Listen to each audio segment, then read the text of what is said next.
Доброго дня, шановні глядачі! Ми раді розпочати нашу конференцію на лише Джавеліни, що ще естонці надають Україні. Я радий вітати наших гостей Маті Райдма, депутат Парламенту Естонії та голова естонсько-української групи «Дружби». Дмитра Теперіка, директора естонсько-української програми «Стійка Україна» та Олега Покальчука, соціального та військового психолога та експерта програми «Стійка Україна». Мене звати Ілля Мірошкін, я є національним координатором програми «Стійка України», і сьогодні я модеруватиму нашу дискусію. Але перед тим, як ми розпочнемо, я радий оголосити відеозвернення надзвичайного та повноважного посла Естонської Республіки в Україні Каймо Кууска. Шановні друзі в Дніпро, Estonia is a proud supporter of Ukraine and its regions. And today, the most important thing what we are talking about is resilience. For me, resilience is very much about cooperation. It's foreign cooperation, Estonia is cooperating with Ukraine, but it's also internal cooperation. And through the cooperation, we can achieve many things. We can achieve our dreams. If we are together, there's a saying that only the sky is the limit. But for you, Ukrainians, especially in Dnipro, you produce rocket engines for NASA, I think even the sky is not the limit. Thank you all very much.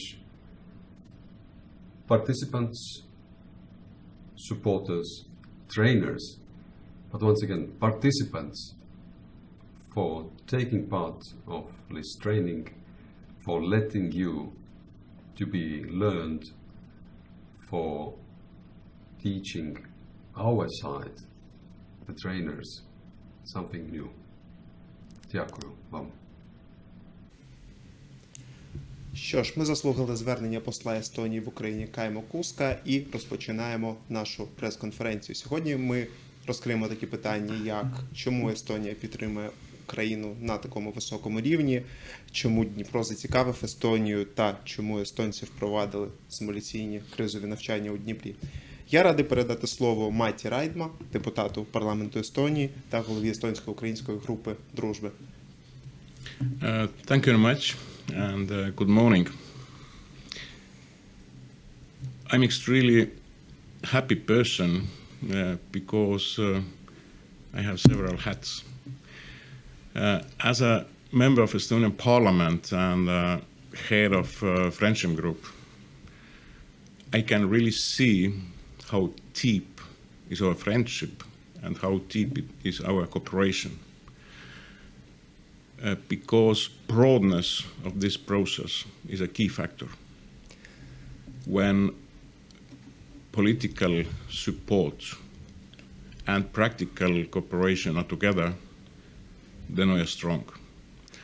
From political side, 2 weeks ago, we in Estonian Parliament adopted a statement which strongly supports Ukrainian sovereignty and territorial integrity.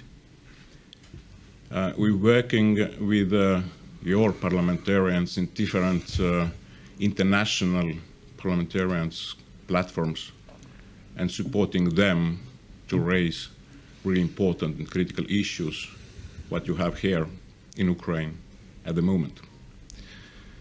Because my background as a crisis manager, I thank the program that they invited me to be a mentor and expert in this, from my point of view, really important way to build a state resilience. State resilience is something what gives strong signal for all of them who are trying to attack someone, addressing all challenges gonna be a natural disaster or other type of crisis to be stronger, to work together. During those exercises, I saw a lot of your really high experienced experts. It was a great impression. What we are trying to do, according to our experience back in Estonia, is that there is small but very critical moment. How those different systems, state services, state agencies, territorial administrations, media, and also social societies, how strong is trust between them, and how strong is willingness to work together to find solutions. And it is not a one-stop project. There is not final status. It is life-going way how to develop strength, resilience of the country. Also, we in Estonia recently started this way, and there is a lot to learn from each other.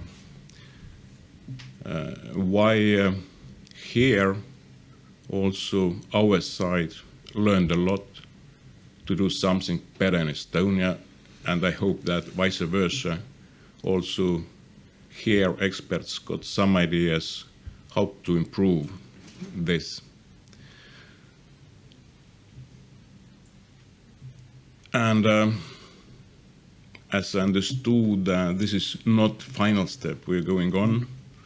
I'm happy that those new contacts and new ideas will continue, will develop. And this is something to answer a question why Estonia, why Ukrainians, that if you working here and both sides, not only brains, but also with a heart, it means a friendship. And this is reason why Estonia and Ukraine are together and will be together in all situations, all challenges, what we can imagine to meet in the future. Thank you very much for that. Дякую. Thank you, Mr. Райдма. Ми не можемо пригадати, що проект симуляційних кризових навчань здійснюється, крім Міністерства закордонних справ Естонії, також Посольством Сполучених Штатів Америки в Україні. Ми маємо відеозвернення представника Посольства Сполучених Штатів Америки в Україні Девіда Шлефера, головного координатора програм допомоги в Посольстві США в Україні. Your Excellency, Ambassador Kuusk, distinguished guests and participants, it's a great pleasure for me to be joining you this morning, although virtually, as we open a discussion on strengthening democratic resilience in Ukraine. My name is David Шлефер, and I serve as the Senior Assistance Coordinator at the U.S. Embassy in Kyiv in Ukraine. I provide strategic oversight for almost $500 million in annual U.S. government development assistance here in Ukraine. Since 2014, the U.S. has committed more than $5.4 billion in total assistance to Ukraine, assistance that is meant to support Ukraine as a prosperous, democratic, and free nation, and to help the country maintain its strength and resilience against Russia's aggression. This project is a part of that assistance. Implemented by Estonian think tank, the International Center for Defense and Security, this project aims to share some of the Baltic states' best practices with our partners here in Ukraine. These best practices are helping Ukrainian institutions strengthen democratic consolidation, strategic communications, information security, crisis preparedness, national resilience, and social cohesion. The project is implemented under the umbrella of the U.S. State Department Development Cooperation Partnership Program.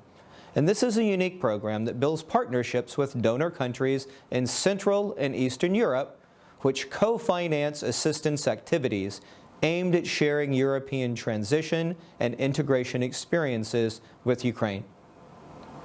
We're very grateful to partner with the Estonian government to co-fund this project that is building regional expertise and analytical capacity in civil security issues, which will ultimately strengthen Ukraine's social resilience. The International Center for Defense and Security has conducted its first round of crisis preparedness exercises in the context of national resilience, information security, and strategic communications for representatives from civil society, from towns and municipalities, law enforcement, security service, and academia. And these exercises are based on simulation scenarios developed by experts from Estonia and Ukraine. The Center for Defense and Security is the leading think tank in the Baltic states specializing in foreign policy, defense and security, and resilience issues. And the center has been sharing its expertise with Ukraine since 2016 with a focus on practical skills and tools for developing democratic resilience against hostile disinformation, social polarization, and cyber attacks. I'd like to thank you for your commitment and consistency in facilitating democratic reforms in Ukraine and bringing Ukraine one step closer in its Euro-Atlantic aspirations. The United States commends Ukraine's significant progress towards improving its democracy, as well as its commitment to continuing democratic reform, which is crucial for advancing democracy throughout Eastern Europe. We're committed to continue helping Ukraine strengthen the rule of law, promote reform of the legal system and of law enforcement structures, and to combat corruption, as stated in the revised charter on the U.S.-Ukraine strategic partnership signed by both our governments just last November.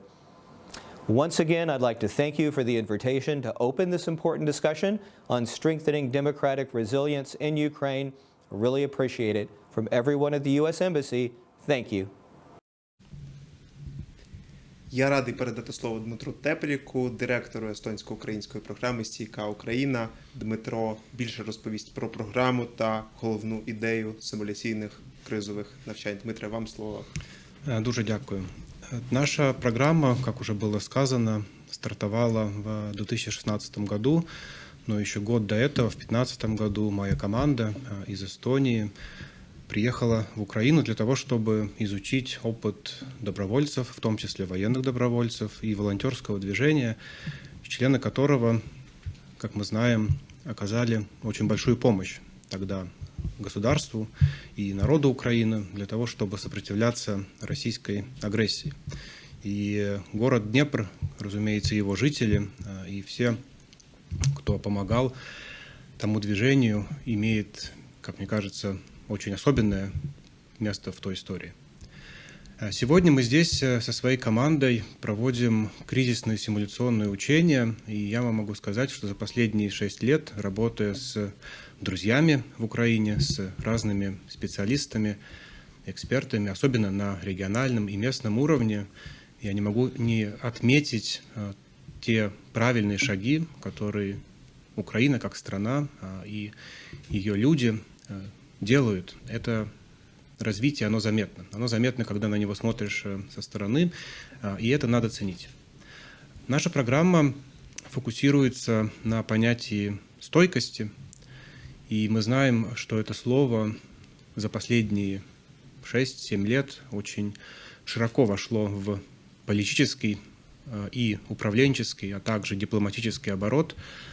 И, разумеется, мы хотим его насытить не только какими-то, скажем, обещаниями, но мы хотим, чтобы слово «стойкость» приобрело и практический оттенок. Стойкость можно характеризовать по-разному. Можно говорить о персональной стойкости, где очень много имеет значение психология конкретного человека, его мировоззрение, его установки. Можно говорить о стойкости громад, то есть общин, городов. И там, конечно, есть смысл говорить о алгоритмах, о процессах, как принимаются, разрабатываются решения, насколько они прозрачны. И можно, конечно, говорить о стойкости всей нации, которую характеризует патриотизм, сплоченность, доверие между разными группами населения, доверие граждан к государству и доверие к, например, средствам массовой информации. И это все правильно. Те специалисты, которые исследуют и описывают стойкость, в том числе в рамках нашей команды, хотят направить людей, принимающих решения, к тому, что само понятие стойкости и было разработано для того, чтобы сопротивляться гибридным угрозам. Вы в Украине очень смелые люди, и вы, я думаю, ощущаете гибридные угрозы каждый день. И наша задача со стороны Эстонии не только, конечно, помочь вам в этом, но, как и сказал мой хороший друг Маті Райдма, в том числе и научиться, как сопротивляться гибридным угрозам. И, что немаловажно, донести до друзей, союзников и партнеров в Европе, в Соединенных Штатах тот опыт Украины, который мы оцениваем как очень ценный. Мы готовы и будем представлять интересы Украины там, где Украина сейчас не представлена, и эта роль Эстонии, мне кажется, очень важна. Но возвращаясь к понятию стойкости, хотел еще раз сказать, что ее практические аспекты связаны с теми знаниями, навыками и умениями, которые должны развиваться не только у осведомленных граждан, но и у представителей разных ведомств, служб, учреждений, те, которые связаны с управлением областей, городов, громад, а также, конечно, лидерами общественного мнения, журналистами. И вот наши симуляционные кризисные учения, которые прошли вчера и позавчера в Днепре, на основе очень интересного такого межсекторального кризисного сценария, они соединили более 25 человек для того, чтобы понять, какие есть слабые и сильные стороны, как можно развивать навыки совместного принятия решений во время кризисной ситуации. И для того, чтобы еще раз переосмыслить тот опыт, который уже есть в Украине, и особенно в Днепре, как вот опять-таки сказал Матти, все службы, все ведомства и все участники показали высокий уровень своего профессионализма. И нам приятно это. Нам приятно видеть, что стойкость развивается, как я сказал, не только в разных стратегических документах и описывается, но она существует и на очень практическом уровне. И все вещи, которые мы отрабатывали в рамках этих учений, разумеется, будут проанализированы с той точки зрения, чтобы потом, когда проект закончится, мы могли бы передать полный инструментарий, по сути, четко описанный, подробный алгоритм о том, как такие симуляционные кризисные учения могут проводиться на регулярной основе во всех городах и во всех регионах Украины.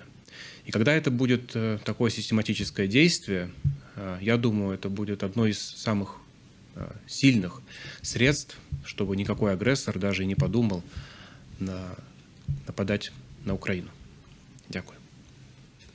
Дякую, Дмитре. Радий передати слово Олегу Покальчуку, соціальному та військовому психологу та експерту програми «Стійка Україна». Олеже, що ж, чи вдалося учасникам з органів влади, силового блоку, сфери журналістики, власне, спрацюватися і що ці навчання дадуть громаді у випадку реальної кризи? Я почну відповідь з кінця питання, оскільки криза, як ми собі вже знаємо, вона завжди стається раптово. Тобто всі документи, які офіційні, які направлені на підготовку до кризи, вони, умовно кажучи, згорають в перший день початку цієї кризи. Що лишається? Лишаються люди, їхні знання, їхні вміння, їхнє бойове злагодження і навички. Вони збираються в якусь антикризову групу, в залежності від ситуації. Вона, як правило, змішана. Вона складається з посадових осіб, службовців державних, військовослужбовців, спецслужб і цивільного сектору, громадянського суспільства. Ці дві категорії людей живуть і діють по різним алгоритмам, по різним схемам. Коли така група збирається, як показує наш досвід початку війни, тратиться дуже багато часу на взаємне з'ясування стосунків людських, треба притертися, далі треба виробити якийсь план дій, якийсь протокол співпраці, і це все ж на нервах. Відповідно, витрачається не тільки час який йде в збиток справі, а втрачаються навіть ті навички за міжособистісними такими конфліктами, ті навички професійні, які люди мали. Група, вона як живий організм, як конкретна людина. У неї є свої стадії росту, які перескочити не можна, так як 10-річна дитина не може стати зразу 16-річною. І, відповідно, якщо група розуміє ці послідовності, вона ставиться до якихось переломних моментів її діяльності розвитку як до нормального життєвого процесу. Тобто наше завдання було пояснити ці процеси, досягти максимального розуміння між членами групи і отримати такі навички, які вони могли би в якості системотворюючого ядра далі в умовах реальної кризи, якоїсь ймовірної, згуртувати і організувати довкола себе людей максимально ефективно і з мінімальними збитками. Тому що в українському характері є така опція героїчного закривання помилок інших людей, але ми намагаємося це оптимізувати згідно стандартів НАТО, якщо можна так говорити, раціоналізувати цю поведінку і зробити більш ефективною. Люди, з якими ми працювали, вони дійсно для мене вони особливі. Я можу говорити про свої особисті симпатії, любов до вашого міста.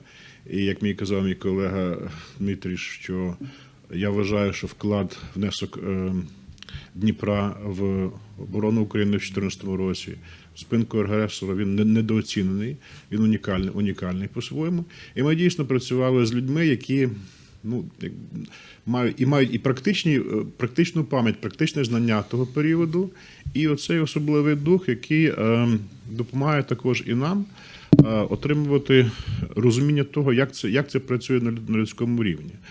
Тому в результаті, я думаю, ми взаємно отримали дуже цікавий позитивний досвід. І такі от у нас плани ще повернутися в це місто. Дякую, Олеже, дякую, колеги. В нас є можливість поставити спікерам запитання, якщо такі є. Якщо можна. Будь ласка.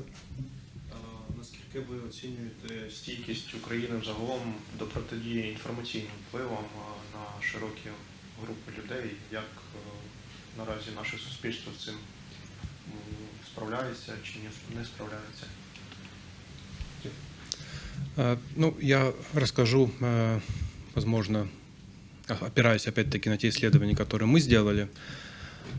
В принципе, не люблю обобщать, поскольку в любом обществе, в том числе в обществе в Украине, есть разные группы населения, и их уязвимость к злонамеренным информационным операциям или к каким-то информационным манипуляциям, она разная. То есть в таком случае есть смысл говорить именно про разные уязвимые группы населения, которые могут становиться либо прямыми целями информационных операций, либо их так или иначе это касается косвенно, как-то задевает. И опять-таки мы все говорим про наличие или в данном случае уже отсутствие тех навыков и знаний и умений, как правильно получать информацию, ее анализировать и потом принимать решение, что делать, а что не делать. И всегда цитирую умных людей, могу сказать, что цель любой информационной операции как раз-таки заключается в влиянии на поведение одного или другого человека, чтобы он или она что-то сделал или не сделал в какой-то критический момент. И говоря про уязвимые группы, конечно, за последние 8 лет в общем в Украине уровень информационной стойкости вырос. Он вырос благодаря тому, что, во-первых, была осознана опасность, которая идет из информационного пространства, это раз. Были приведены конкретные примеры того, как информационная неграмотность всего населения или отдельных групп, как говорится, может привести к очень, как говорится, плохим результатам. То, что мы имеем сейчас.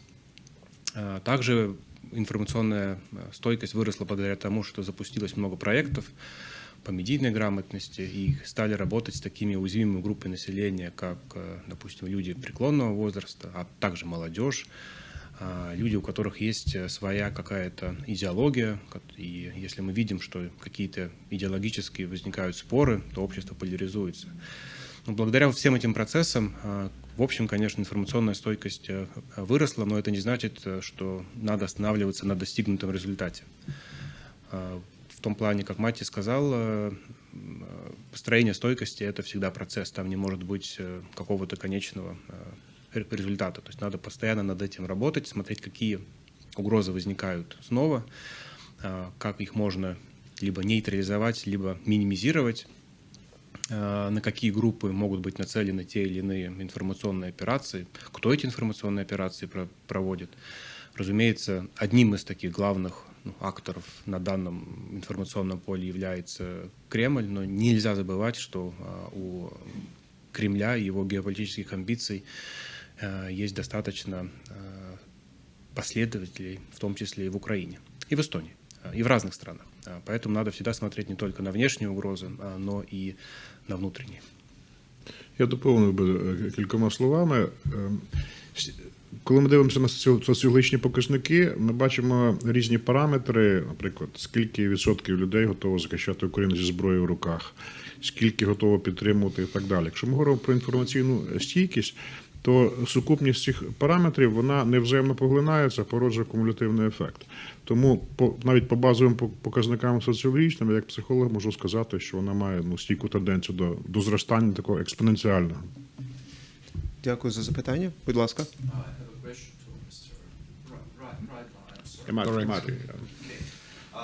As you say that just Ukraine and Estonia are friends, and because we are in the same boat, okay, you have a border, we have a border with Russia, you know, we have a bad neighbors, and you have a bad neighbors, okay? Unfortunately, we same. have a big problem inside our country. It's Russia-oriented politics and Russia-oriented groups. I know that Estonia also had that problem near 10 years ago. Just now, their power, they have no just. Yes, they don't have influence in Estonia. You broke their plans. Maybe you broke their plans to.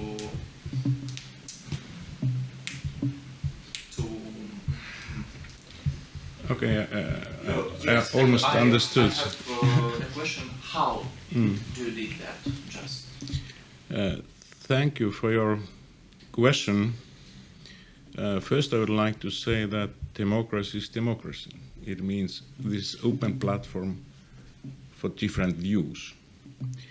Other thing, to answer to your question, that what is a final target? If we can agree in democratical way that our final target is a healthy and well-being country, Estonia, then we can work together. It means to move all process from the confrontation to the coexistence, and then after that to cooperation, because everywhere are common targets, and basically common targets are really human, more close to human being, not to political power. This one, and then other thing that really integration in Estonian parliament through history, we didn't have special political parties, Russian parties. We always divided because views, social democrats, liberals, and so on. And all those parties have different nations as members. And this leads to the way that we can go together because we have same targets, to have well-developed country and really good place to live. And this is part of answer to your question. hopefully. Okay, you take no difference, only the same things to Estonia goodness and strength, yes? Absolutely, and every citizen understanding that main thing for me is that I have good place to live, good environment for my family, and good job. It means this is a basic of basics. And in this platform, you can develop, create coexistence of different nations, different cultures,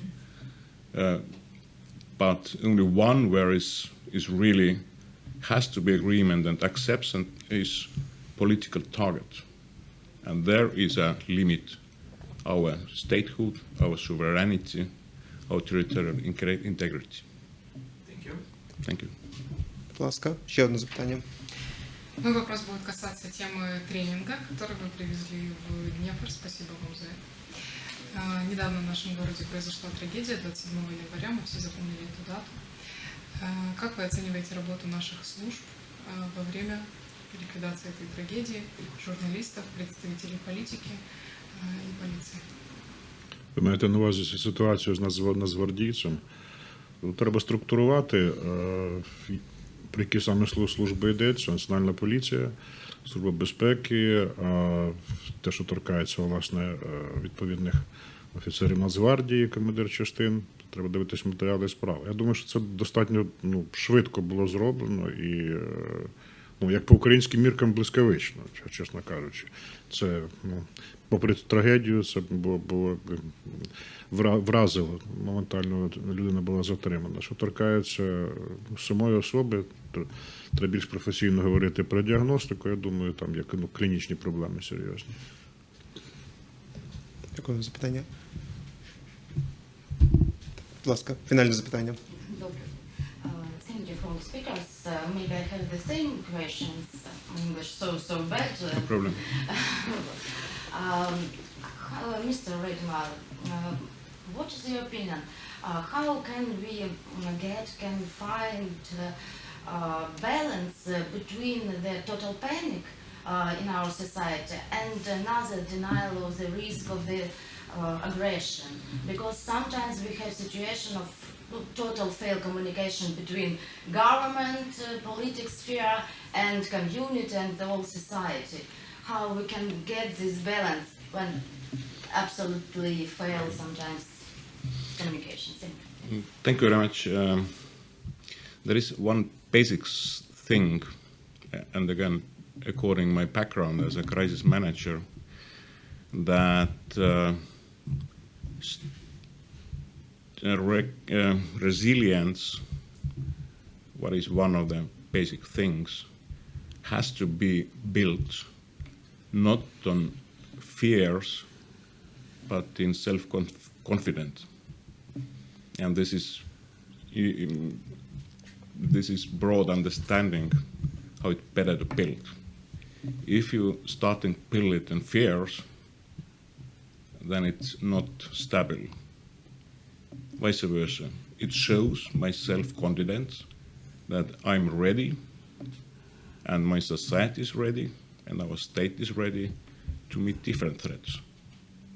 It means to change conceptual point, you can be over of those problems what you just explained.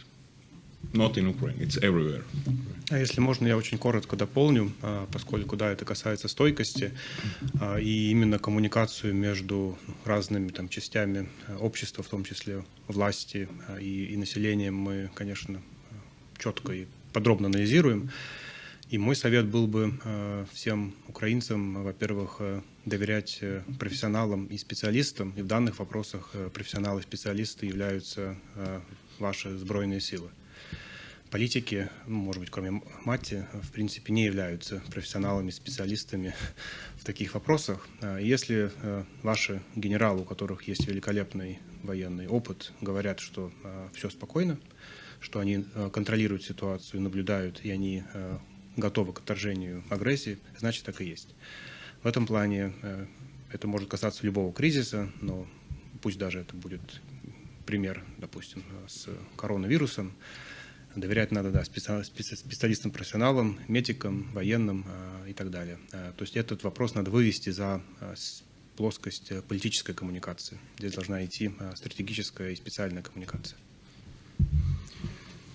Дякуємо за чудові питання. Наша прес-конференція «Не лише Джавеліни, що ще естонці надають Україні» підходить до завершення. Дякуємо глядачам та до нових зустрічей.